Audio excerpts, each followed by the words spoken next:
Hi guys, welcome back to my channel. This is gonna be like a super chill video where we're going to reflect on this past year of teaching. Every year, I think that it is very beneficial, whether you've been teaching for 1 year or for 21 years or for 30 years, it is very beneficial to sit down and reflect upon the past year.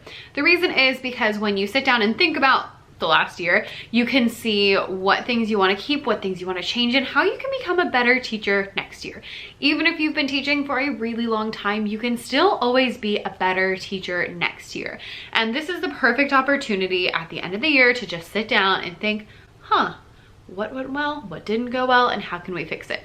So in this video, I'm going to answer those questions just from my personal experience, and you can follow along. I'll also drop the questions down below in the description, so you can answer those questions yourself. You can write them in a journal, you can make a YouTube video about it, you can make a Facebook post about it, you can, just think them in your head and then not worry about them.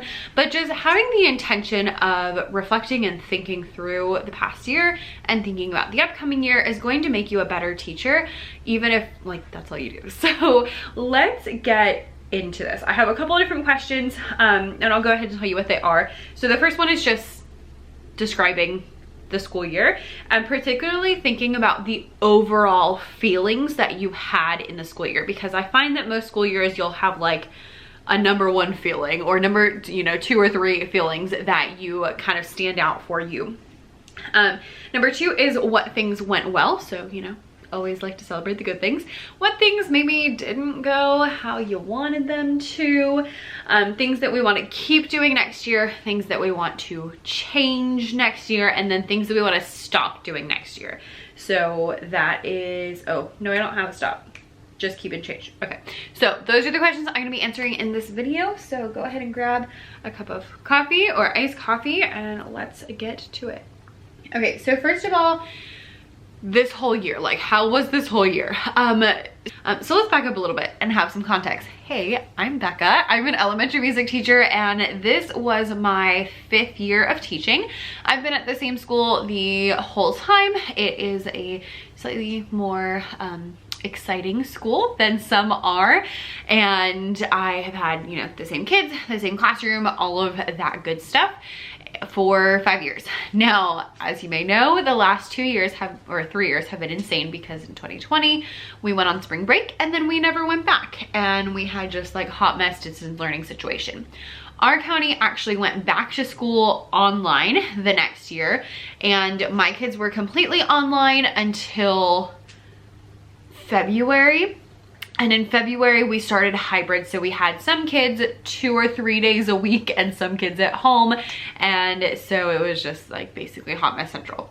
This past school year, we came back totally normal from the beginning, except with masks and extra, safety precautions and stuff like that.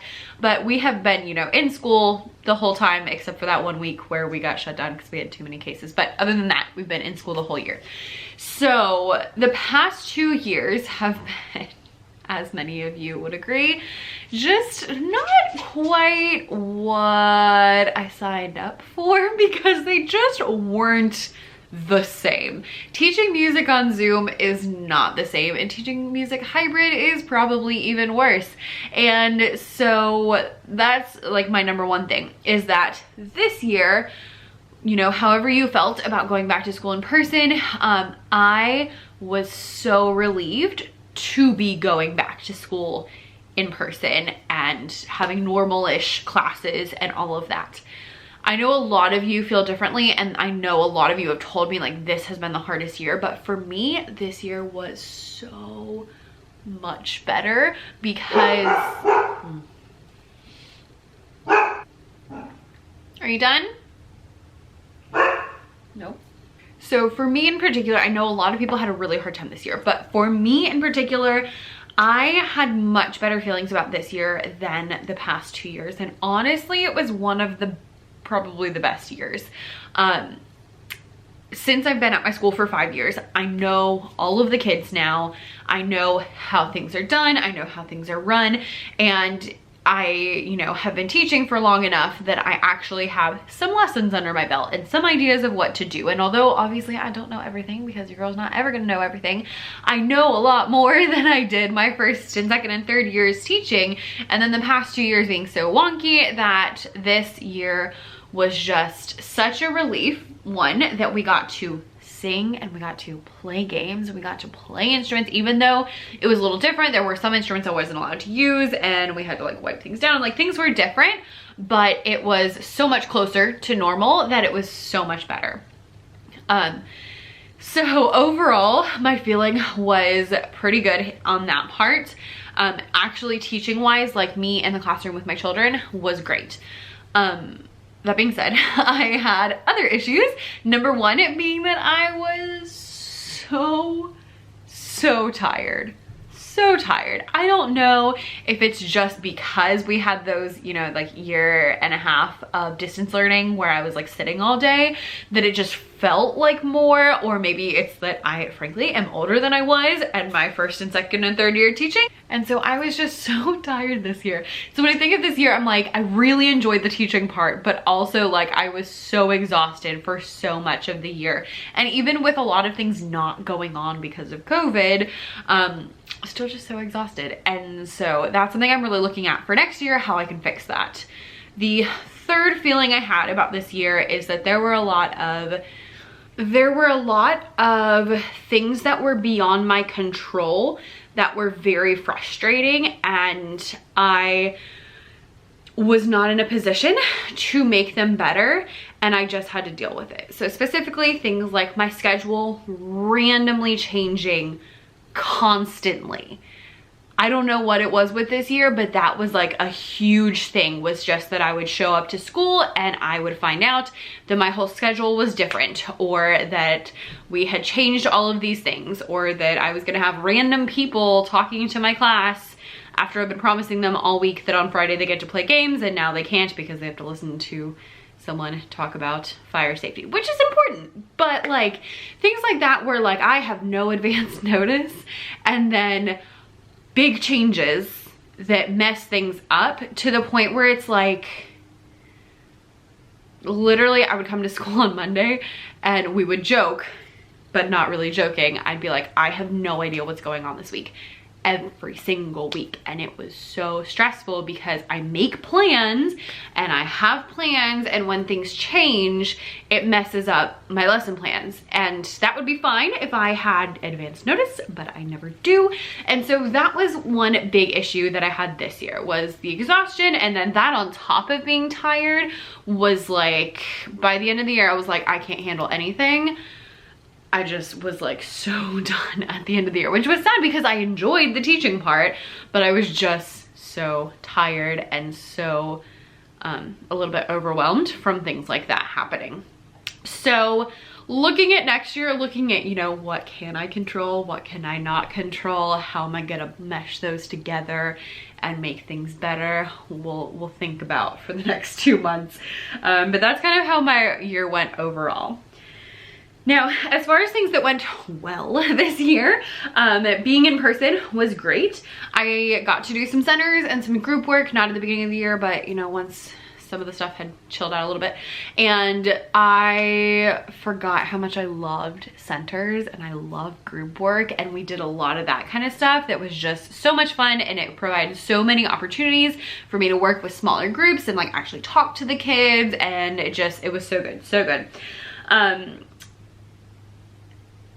I tried a lot of new games this year, especially since the last, you know, few years I have not, you know, had a normal experience. I really want to make sure that this year we got to like play all the games and have all the fun. So I tried a lot of new songs and new games and different things, and that was a lot of fun, and I really enjoyed that, and the kids really enjoyed it too. So like we learned Let Us Chase the Squirrel this year, and we just, you know, did a lot of like really fun stuff like that. I will also say I did my Kodai level 1 training last summer, and that was super, super helpful. I was already doing a lot of the Kodai stuff because I had done some research on my own, but in actually like going through the classes and learning the training of like this, it really helped me make sure that my sequencing was good, which was especially important since my students were, you know, there were kids I hadn't seen in 2 years. So we had a lot to cover, which would be the first thing in things that didn't go well. I had a lot of kids that I didn't see for 2 years because when we went online, they just didn't, or they would go online but not come to music, or they would do packets and things like that. So there were a lot of kids that I didn't see, which means that my 5th graders hadn't had music since 3rd grade. And then of course, you know, they forgot the last couple things that we learned in 3rd grade. And so it was almost like every group was 2 years behind, and we had to do a lot of remediation, a lot of like rebuilding those foundations of, you know, rhythm and melody and all of those things. Like we took a lot of time at the beginning of the year to build up those foundations of music before we could move on to learning new concepts and catch kids up who hadn't been coming and stuff like that. And so because of that, it felt like it was so slow.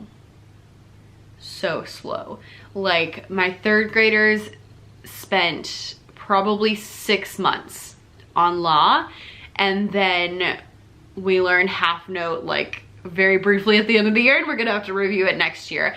But like just it being so slow because we need all of those foundations and we need to build things up meant that we couldn't cover as much as I would have liked to. Also, although I said I enjoyed learning new things and doing new things, one issue I ran into was because we were behind my usual pacing, I was having a hard time with figuring out what to do. So for example, half note. I usually teach half note like halfway through 2nd grade, and we didn't hit half note until 3rd grade, like April. Like it was late. It was like oh, we got to do it now or never. And because of that, there are things you can do with 2nd graders that you don't do with 3rd graders. Like they're just at a different maturity level. And so I ran into that problem a lot, where it was like, well, I don't know what to do to teach this concept because I usually teach it at a totally different time, or I usually teach, you know, something in the fall and we use like fall things, and we can't use fall things because now it's spring. Or I usually teach it in 2nd grade, but now it's the end of 3rd grade. They're almost 4th graders, like they're just in a different place mentally, physically, all of that. And because of that, that ran into some issues of me personally having a hard time figuring out how to teach things at different points.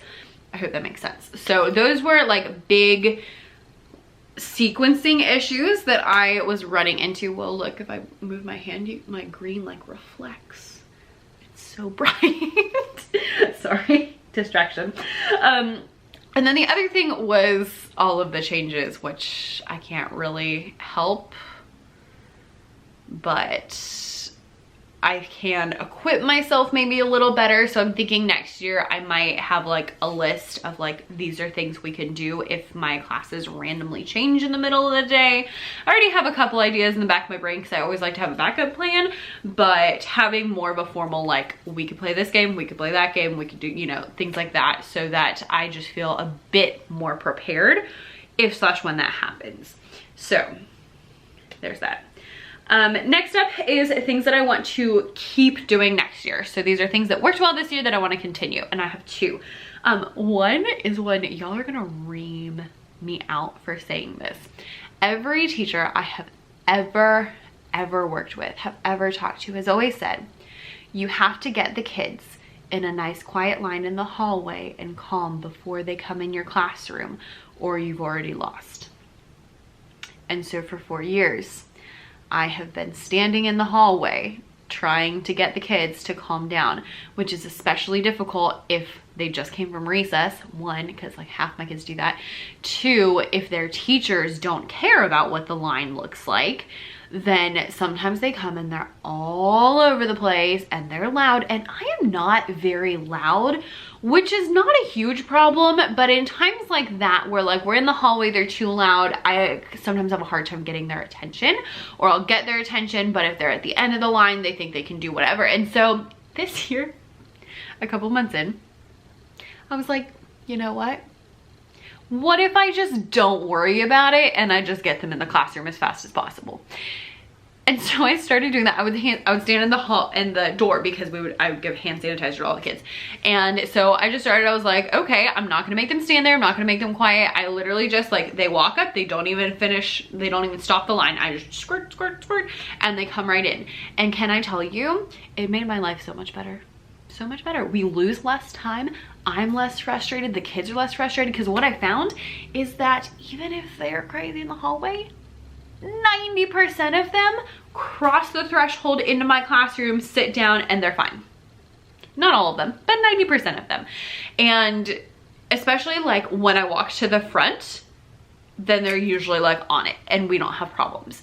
So it was like I was spending so much time worrying about the hallway and trying to get them quiet so that they'll come in quietly, and I didn't even need to, because they come in and they're fine. I did have some classes, we did have some issues, and those were things we talked about. And since I have my kids for a week at a time, that was a good opportunity. I'd be like, yeah, I don't like how you came in today. I didn't like this. Tomorrow, I'm gonna look and see if we can do that better. And if you do, then you'll earn 2 points for coming in nicely. And so that's how I handled that. If we had issues, I would tell them, you know, tomorrow we're gonna try and you can earn extra points if you come in nicely. And that usually took it out. Or if it was a particular student, then that particular student would, you know, get a consequence. So even though that is not what anybody in all of the teaching world is going to tell you, that's what's working for me. And so we're gonna continue that, because it saves a lot of time, it saves a lot of headache, and it just keeps the ball rolling, and it was so much better. So maybe get the kids quiet in the hallway like you're supposed to. Maybe don't worry about it, just let them in and see how it goes. Yeah. The second thing I want to continue to do is having more independent work and more group work, especially with the older kids. This year, I really took the mind frame of what could they do without my help, and then let them do it. So instead of like me teaching you how to play a song on the xylophone, I started just like printing out, here's the rhythm, here's the letters, go for it, and putting them in groups to figure it out, and they can help each other. And it was so much more fun that way. 1, it was less work for me, and 3, it was more exciting for them because they took a lot more ownership in it, and now they know how to do it. Especially things like we talk about, if you're, you know, going, especially with like playing on xylophones, we talk about if you make a mistake, what should you do? Oh, you can go back to the beginning. It's not a big deal. And we talk about, you know, take it one measure or one line at a time. And so we can talk about those like practice things that they don't know because they've never done stuff like that, and now they know how to do it. So that was really handy as well, and it was just so much better. So next year I'm gonna try to amp that up and do even more of like, what can you do without my help? How can you take ownership? How can you make things happen without me?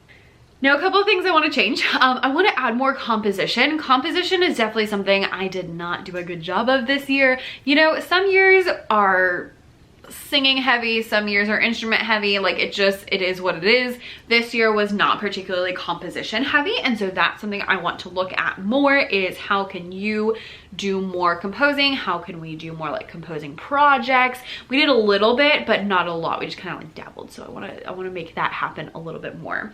Hopefully next year we can have faster pacing and get through a little bit more, but that is going to depend on the kids, because I 1000% do not believe in moving on before they're ready. So that is a big reason why it took so long, was I'd be like, nope, they're not ready. Nope, they're not ready. Nope, they're not ready. So hopefully this year we can do a little faster pacing, since we've now had a year of music under our belts.